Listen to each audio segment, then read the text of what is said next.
बड़वानी जिले के पानसेमल स्थित श्रीराम कुटिया आश्रम के महंत 28 वर्षीय बालक मुनि कोतवाल 41 दिन की जलधारा तपस्या कर रहे हैं। यह तपस्या उदासीन पंचायत अखाड़े के संतों की परंपरा का हिस्सा है। वे प्रतिदिन तड़के 3 बजे ब्रह्म मुहूर्त में 108 मटकों के ठंडे पानी से स्नान करते हैं, जब तापमान 8 से 9 डिग्री सेल्सियस रहता है। महंत बालक मुनि ने यह कठिन तपस्या 20 दिसंबर को शुरू की थी, जो 41 दिनों तक जारी रहेगी।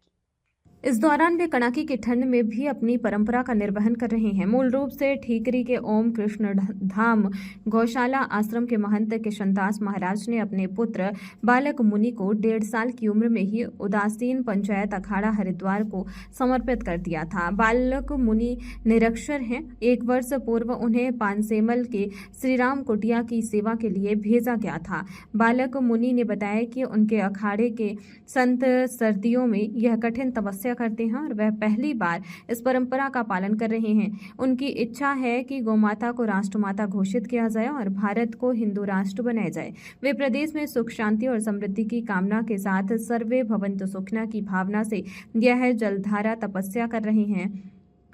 यह तपस्या गुरु के मार्गदर्शन में श्री राम कुटिया में हो रही है, जो ब्रह्मलीन मां आरती दास उदासीन महाराज का समाधि स्थल भी है। तपस्या के दौरान बालक मुनि एक बड़े मटके के नीचे बैठते हैं।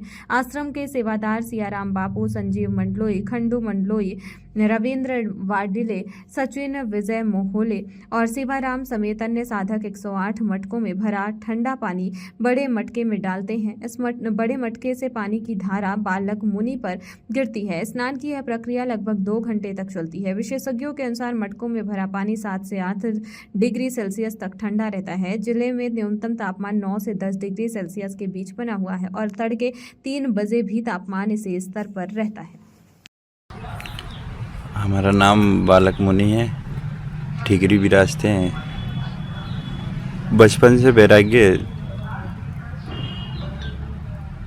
पानसेमल में तब कर रहे हैं, गौ माता को राष्ट्र घोषित करने के लिए, हिंदू राष्ट्र विराजमान करने के लिए। किस प्रकार की तपस्या? जलधारा की 108 मटके की जलधारा की। कड़ाके की ठंड में क्या किस प्रकार करते हैं? सुबह 3 बजे से। सेवादार हैं सभी, श्री राम कुटिया के सभी सेवादार जो भी हैं लगे हुए सारे। संदेश यही देना चाह रहे हैं कि गौ माता को घर में रखना चाहिए, रोड पे नहीं छोड़ना चाहिए।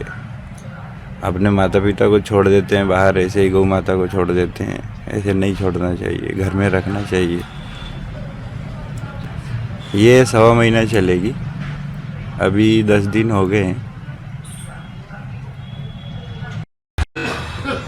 और जो अभी बालक मुनि जी हैं, अभी जो तपस्या कर रहे हैं जलधारा की, पहले भी साधु संत बहुत जमाने से तपस्या करते आए हैं। जो धर्म के लिए, गौ माता की रक्षा के लिए जो तपस्या करते हैं और अपने धर्म को, सनातन धर्म के लिए जो तपस्या होती है जलधारा जो 108 मटके की जलधारा तपस्या कर रहे हैं बालक मुनि जी।